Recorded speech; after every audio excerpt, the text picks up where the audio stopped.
भारत में जो बुद्धिजीवी हैं, जो फ़िलिस्तीन के साथ सहानुभूति रखते हैं, उनके उनकी ज़बान से भी और उनके कलम से भी कुछ ऐसी बातें आ रही हैं, जो कि थोड़ी-सी आश्चर्यजनक है। और उसका एक कारण है जिसको कि हमको एनालाइज़ करके उसको एड्रेस करना पड़ेगा। मतलब ये कि हम खाली किसी को कुछ बुरा-भला नहीं बोल सकते, किसी को बेवकूफ़ नहीं बोल सकते।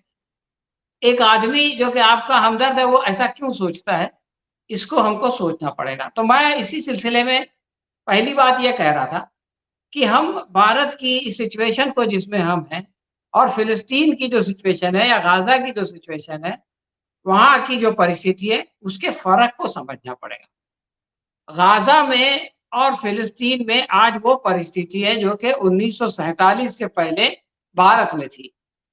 यानी यहाँ पर अंग्रेज़ों का साम्राज्य था, उपनिवेश था, वो लोग हम पर हुकूमत कर रहे थे। तो हमने क्या किया? हमने ये किया कि उसके खिलाफ एक आज़ादी की जंग शुरू की। हमने कहा भाई देखिए हम आपके गुलाम नहीं रह सकते, ये हमारी धरती है, यहाँ हम रहते रहे हैं, तो आप जो है यहाँ से जाइए। इस पर किसी को कोई आपत्ति नहीं थी, किसी को कोई टिप्पणी नहीं। अब आगे चल के बात ये हुई कि आज़ादी हासिल करने के लिए ऑप्शंस कौन-कौन से ट्राई किए गए। एक ऑप्शंस गांधी जी ने ट्राई किया, जो कि नॉन वायलेंस का था। और दूसरा ऑप्शन जो है, वो सुभाष चंद्र बोस ने ट्राई किया, जो कि जंग का था। और ये कोई नई बात नहीं थी, हमारे पड़ोस में चीन में उसी तरीके से आज़ादी की लड़ाई लड़ी जा रही थी। भगत सिंह जो है वो उसी तरह से आगे आए। आज भारत को आज़ादी तो गांधी जी की जो है वो संघर्ष से मिली। इसके बावजूद सुभाष चंद्र बोस को बहुत बड़ा जो है वो स्वतंत्रता सेनानी माना जाता है और उनकी जो फ़ौज थी, आज़ाद हिंद फ़ौज, उसका भी आज भी जो है वो बहुत ज़्यादा महिमा मंडन होता है।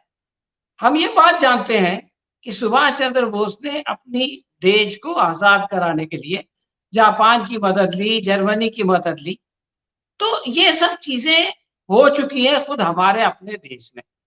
और इसमें हम ये जानते हैं कि इसमें उन्होंने कोई गलती नहीं की।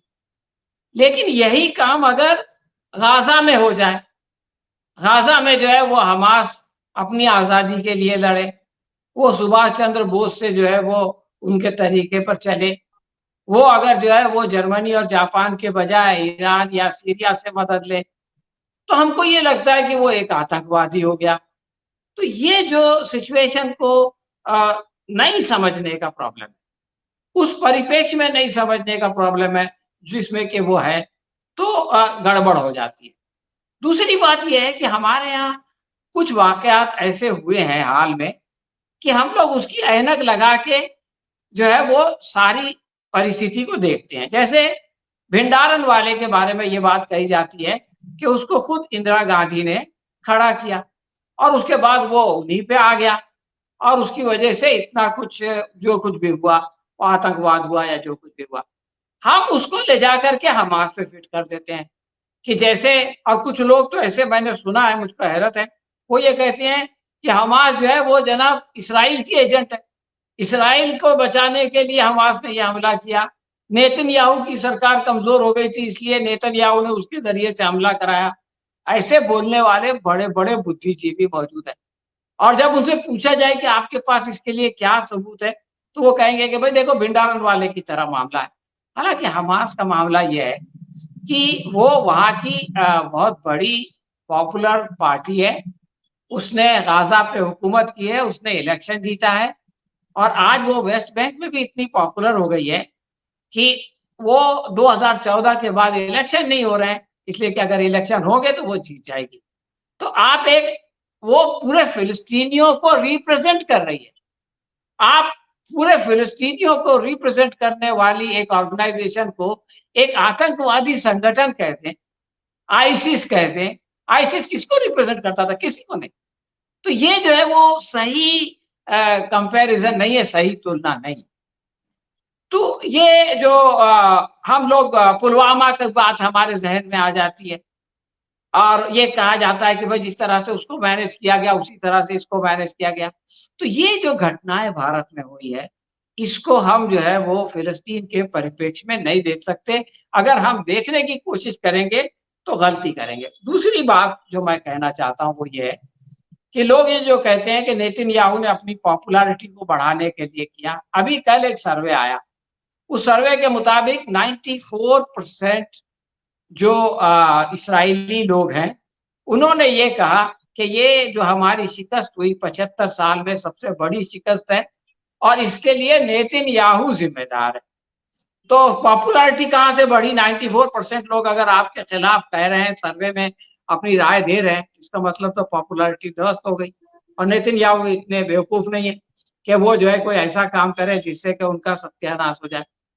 तो ये बात भी कहना नेतन्याहू के खिलाफ हारेस जो वहाँ का सबसे बड़ा अखबार है, उसमें बड़े-बड़े आर्टिकल शाये हो रहे हैं और वो लोग ये कह रहे हैं कि नेशनल गवर्नमेंट में अपोज़िशन को नहीं शामिल होना चाहिए।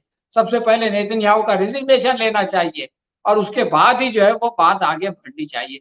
तो ये माहौल इस्राएल में नेतन्याहू के खिलाफ बन रहा है। तीसरी बात मैं ये कहना चाहता हूँ कि नेतन्याहू अब एक अजीब-ओ-गरीब सिचुएशन में फँस गए।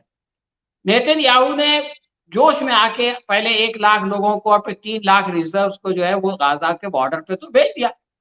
लेकिन अंदर भेजने से वो डर रहे हैं। इसलिए कि उनको एक बात मालूम है कि इससे पहले जैसा कि अभी फिरोज़ भाई बता रहे थे कि जब भी आमने-सामने की जंग हुई, 2 तरह की जंग होती है। एक तो आप हवा में जाके बम फेंक देते हैं, दूसरी ये कि आमने-सामने लड़ते हैं। तो इस्राइल जो है वो हवा में बम फेंक के, फास्फोरस बम फेंक के तबाही मचाने के लिए आम नागरिकों को, बच्चों को मारने में बहुत बड़ा चैंपियन है। लेकिन जब आमने-सामने की लड़ाई होती है तो इनके हाथ-पैर फूल जाते हैं। तो अब आप देखिए कि पिछले 5 दिन से वो 3 लाख फ़ौज खड़ी है बॉर्डर पे और ये लोग खुद कह रहे हैं कि हमास के पास कुछ 27,000 जो है वो लड़ाके हैं। तो ये 3 लाख फ़ौज जो है उन 27,000 लड़ाकों का मुकाबला करने के लिए जाने की हिम्मत नहीं बटोर पा रही है। इसलिए कि वो अपने इलाकों में है, वो अपने बंकर्स में है। तो ये बंकर वाली बात भी अजीब है कि जब जो है वो इस्राएली बंकर ज छुपने के लिए जाते हैं, तो उसको कहा जाता है कि वो बंकरों में चले गए बेचारे। और जब वो बंकर में जाते हैं तो कहते हैं वो सुरंगों में जाके छुप गए। तो इस तरह से टर्मिनोलॉजी का खेल होता है। अब नेतन्याहू का मसला ये है कि ना तो वो फ़ौज को अंदर भेज सकता है, ना तो वो फ़ौज को वापस बुला सकता है।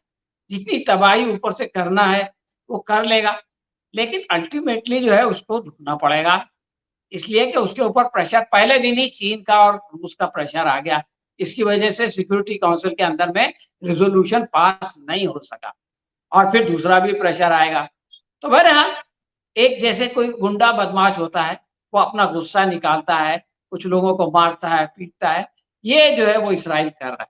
लेकिन अल्टीमेटली ये है कि वो गाज़ा के अंदर नहीं जा सकता और मैं जो बात समझ रहा हूँ वो ये है कि ग्रेजुअली फ़िलिस्तीनी अपनी आज़ादी की तरफ बढ़ रहे हैं। अब देखिए पहले लोग ये सोचते थे कि अगर आज़ू-बाज़ू वाले ममालिक नहीं आएँगे, सीरिया नहीं आएगा, इजिप्ट नहीं आएगा, तो वो आज़ाद नहीं हो सकते।